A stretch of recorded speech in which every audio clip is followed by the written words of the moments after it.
Ginawa nila yung budget ng DepEd at isa yan sa mga rason kung bakit ako nag-resign sa Department of Education. Hindi na ako papayag na sa susunod na taon, ganyan pa rin ang gawin nila at ako yung mananagot sa ginagawa nila. Kaya yan yung sinasabi ko, bakit pa tayo mag-question and answer dito para atakihin niyo ako? Ang masusunod lang naman sa budget, 2 tao lang. Diba? Ang susunod nun na halimbawa ko ay yung budget ng Office of the Vice President. Kung makikita nyo, September 2023, merong lumabas na press release ang Makabayan Bloc. Sabi nila, may meeting kami with Congressman Martin Romualdez. Pinag-uusapan namin ang pagtanggal ng confidential funds. September yon.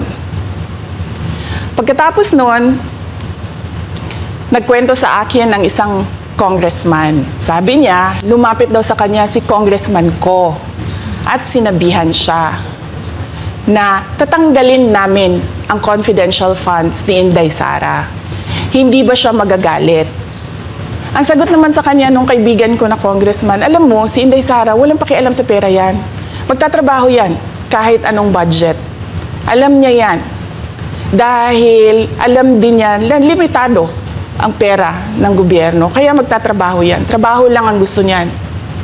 Sinabihan siya. Inulit pa niya yung tanong. Tinanong niya yung congressman, sigurado ka ba na hindi magagalit si Inday Sara? Sabi niya, hindi.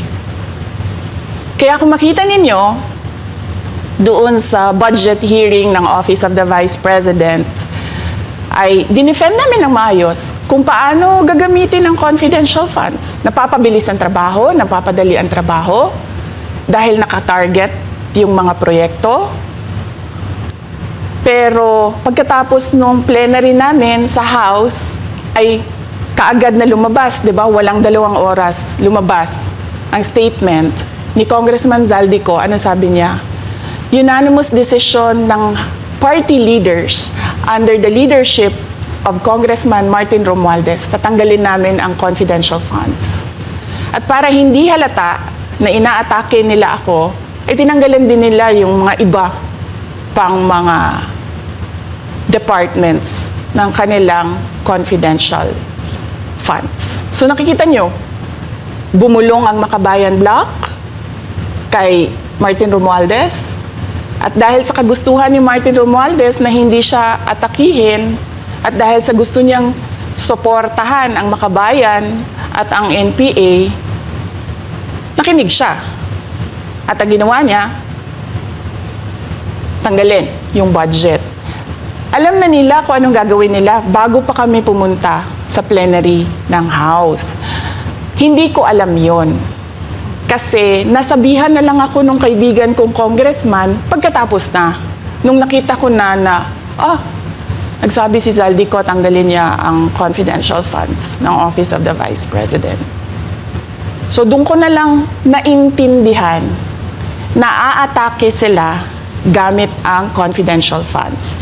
Dahil sumunod nun, October, ay merong dated na October na audit memorandum ang Commission on Audit. Tapos meron silang October 3 na audit memorandum ang Commission on Audit. So sunod-sunod yun, makita mo. Naglabas ng press release ang Makabayan, nag-defend kami ng budget namin, nagsalita si Zaldico, lumabas ang mga AOM ng COA, September, October. Kaya yan din yung rason. Nung nakita na namin at na-confirm namin doon sa audit memorandum ng COA na ito na yon, confirmation ng pag-atake. Kasi hindi pa kami confirm doon sa unang tanggalin namin yung confidential funds sa OVP. Ang confirmation namin, noong nagba-budget hearing sila, at doon sa budget hearing, tinatanong nila, may AOM na ba? May AOM na ba? At nakita namin lumabas na. Yun yung confirmation namin na ito yung pag-atake. Kaya nung fourth quarter ng 2023, hindi na ginamit ng Office of the Vice President at ng Department of Education ang confidential funds. Kasi sabi ko sa kanila, kahit gaanong tamang gamit natin dyan, gagawan nila ng mali yan. Bubutasin nila yan at aatakihin tayo gamit ang confidential funds.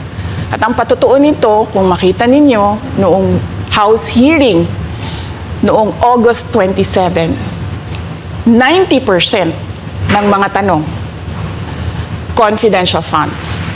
Kahit na 2024 at 2025, wala ng confidential funds ang Office of the Vice President. So yan yung explanation ko, mahabang explanation ko, bakit pa tayo mag-question and answer? Para atakihin ninyo ako? Tapos, alam naman nating lahat, Congressman Zaldico, Congressman Martin Romualdez lang ang nagdidesisyon sa budget ng bayan. Madam Vice President, it seems na there's this great plan against you talaga to destroy you. And speaking of plan, kasi during the budget hearing po, may nagsabi kasi doon ng let's stick to our plan. And you also called that person po. Ano po, can you po share about this po? Ano ba tong plan talaga nila during this budget hearing? Oo.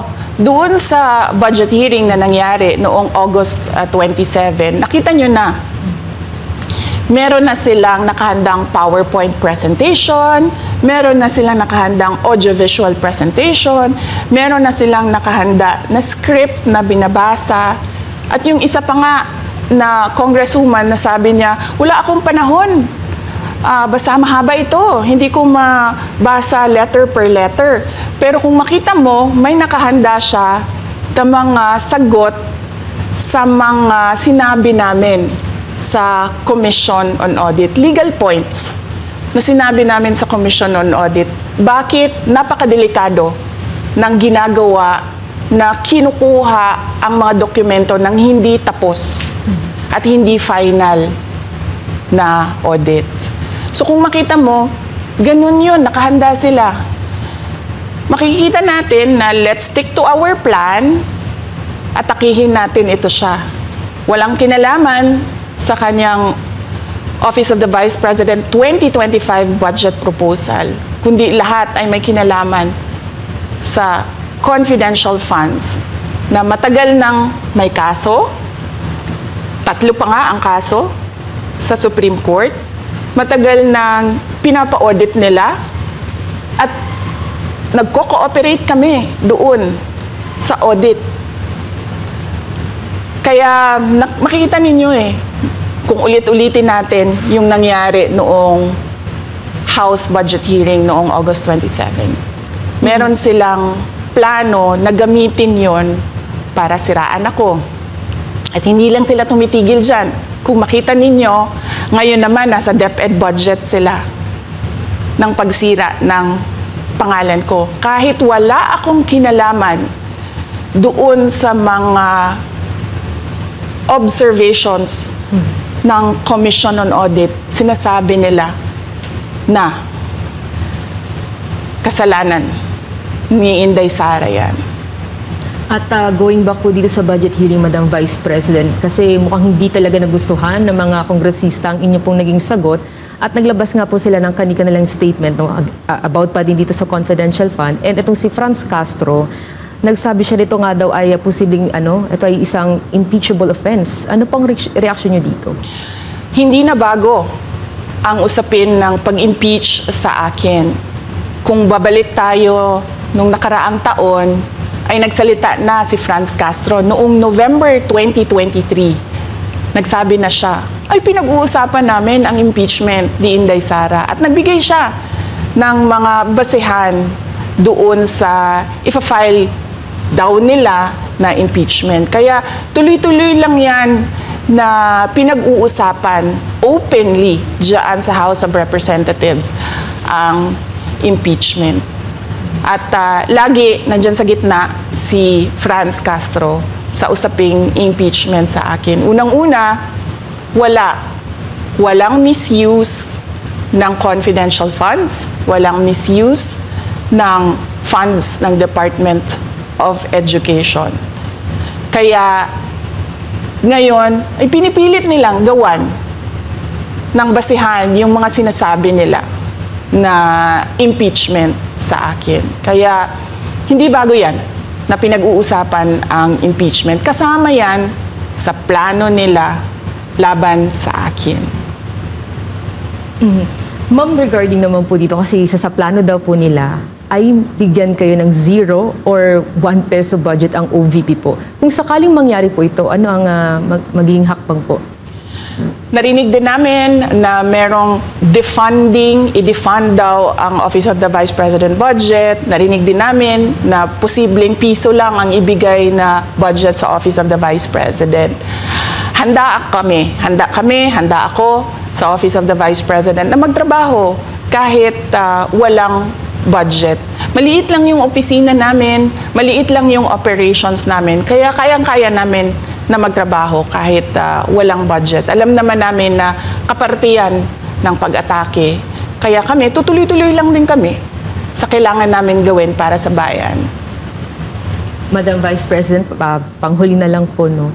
Sa kabila po ng nararanasan ninyo na pag-atake, kaliwat kanan, at ang kalagayan po ng ating bansa, ano po ang inyong mensahe sa ating mga kababayan? Unang-una mensahe ko sa ating mga kababayan, huwag silang magpadala sa ingay ng politika.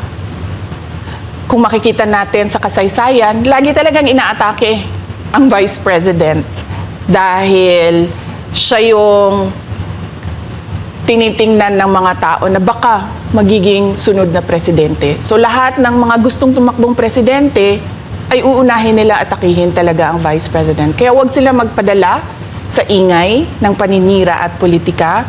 Pangalawa, isa-isahin nila ang bawat papel sa budget ng 2023 at 2024 at 2025. At pangatlo, kailangan magkaisa tayo na tumulong sa mga nangangailangan. Dumadami ang naghihirap na mga pamilya. Dumadami ang nakakaranas ng gutom. Kaya kailangan tayo, kaya kami tutuloy din ang trabaho namin kahit walang budget. Dahil alam namin na yan yung pinaka-importante sa ngayon. Na matulungan yung mga kababayan natin na naghihirap at walang makain. Yan yung totoong problema ng bayan natin. Once again, ma'am, maraming salamat po sa pagkakataong pinagkaloob niyo po sa amin at nabigyang linaw po ang mga issue nga ngayon ay headlines po sa iba't ibang media. Maraming salamat po ni Madam Vice President. Thank you very much. Shukran.